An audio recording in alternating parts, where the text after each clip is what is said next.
Hello friends, അസ്സലാമു അലൈക്കും. എൻ്റെ പുതിയൊരു വീഡിയോയിലേക്ക് എല്ലാവർക്കും സ്വാഗതം. ഇന്ന് ഞാൻ വന്നിട്ടുള്ളത് ഒരു അടിപൊളി ഷവർമ പോക്കറ്റ് റെസിപ്പി ആയിട്ടാണ്. നിങ്ങൾക്ക് ഈ വീഡിയോ ഇഷ്ടപ്പെടുകയാണെങ്കിൽ സബ്സ്ക്രൈബ് ചെയ്യുക, തൊട്ടടുത്തുള്ള ബെൽ ബട്ടൺ കൂടി ഒന്ന് ഇനാബിൾ ചെയ്യുക. കഴിഞ്ഞ വീഡിയോയിൽ ചരിത്രത്തിൽ ആദ്യമായി 11 ബക്കറ്റ് ചിക്കൻ ഉണ്ടാക്കുന്ന ഒരു വീഡിയോ ഞാൻ ഇട്ടിട്ടുണ്ടായിരുന്നു. അത് കാണാത്തവർ തീർച്ചയായും അതൊന്ന് കണ്ട് സപ്പോർട്ട് ചെയ്യുക. അതിൻ്റെ ലിങ്ക് ഞാൻ ഡിസ്ക്രിപ്ഷൻ ബോക്സിൽ കൊടുത്തിട്ടുണ്ട്. അപ്പോൾ നമുക്ക് വീഡിയോയിലേക്ക് കടക്കാം. ഇതിൻ്റെ ഇൻഗ്രീഡിയൻസ് എന്തൊക്കെയാണെന്ന് നോക്കാം. മെയിനായിട്ട് ഇതിന് വേണ്ടത് ബ്രെഡാണ്. 2 ബ്രെഡ് എടുത്തിട്ട് ഒരു കുപ്പിൻ്റെ മൂടി കൊണ്ടോ അല്ലെങ്കിൽ ഒരു ഗ്ലാസ് കൊണ്ടോ അത് റൗണ്ട് ഷേപ്പിൽ മുറിച്ച് മാറ്റുക.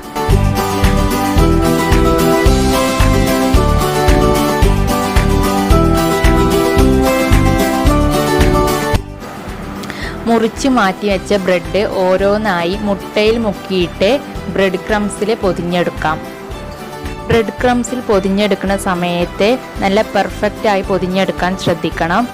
ബ്രെഡിന് ഹോൾസ് ഉണ്ടെങ്കിൽ ബ്രെഡ് പൊരിച്ചെടുക്കുന്ന സമയത്ത് ബ്രെഡിൻ്റെ ഉള്ളിൽ എണ്ണ പിടിക്കും.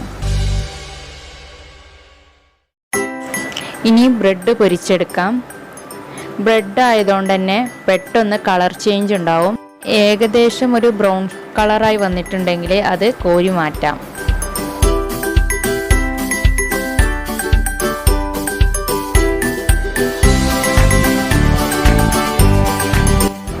അടുത്തതായി ഷവർമ ഫില്ലിങ്സിനുള്ള ഇൻഗ്രീഡിയൻസ് എന്തൊക്കെയാണെന്ന് നോക്കാം.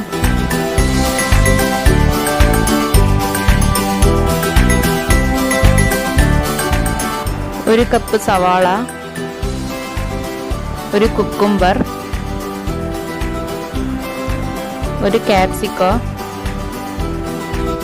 2 ക്യാരറ്റ്, തക്കാളി, വലിയ തക്കാളിയാണെങ്കിൽ 1 മതി, ബോൺലെസ് ചിക്കൻ. ഇപ്പോൾ ഇതിൽ കുരുമുളക് പൊടിയോ ഉപ്പോ ഒന്നും ചേർത്തിട്ടില്ല. അല്പം കുരുമുളക് പൊടിയും അല്പം ഉപ്പും ചേർത്തിട്ട് ഒന്ന് മിക്സ് ചെയ്തെടുക്കാം. പറയാൻ വിട്ടുപോയൊരു കാര്യമുണ്ട്. ഇതിലെ ഓരോ ഇൻഗ്രീഡിയൻസും ചെറിയ കഷ്ണങ്ങളായിട്ട് വേണം മുറിച്ചെടുക്കാൻ. ഉപ്പും കുരുമുളകും എല്ലാ ഇൻഗ്രീഡിയൻസിലും പിടിക്കണ വരെ ഒന്ന് നന്നായിട്ടൊന്ന് മിക്സ് ചെയ്തെടുക്കണം. അടുത്ത ഇതിലെ മെയിൻ ഇൻഗ്രീഡിയൻസ് ആണ് മയോണൈസ്. മയോണൈസ് എങ്ങനെ പെർഫെക്റ്റായി വീട്ടിലുണ്ടാക്കാം എന്നുള്ളത് അടുത്ത വീഡിയോയിൽ ഞാൻ ഇടുന്നുണ്ട്. മയോണൈസും കൂടി ചേർത്തിട്ട് നന്നായിട്ട് ഒന്നും കൂടി ഒന്ന് മിക്സ് ചെയ്തെടുക്കാം.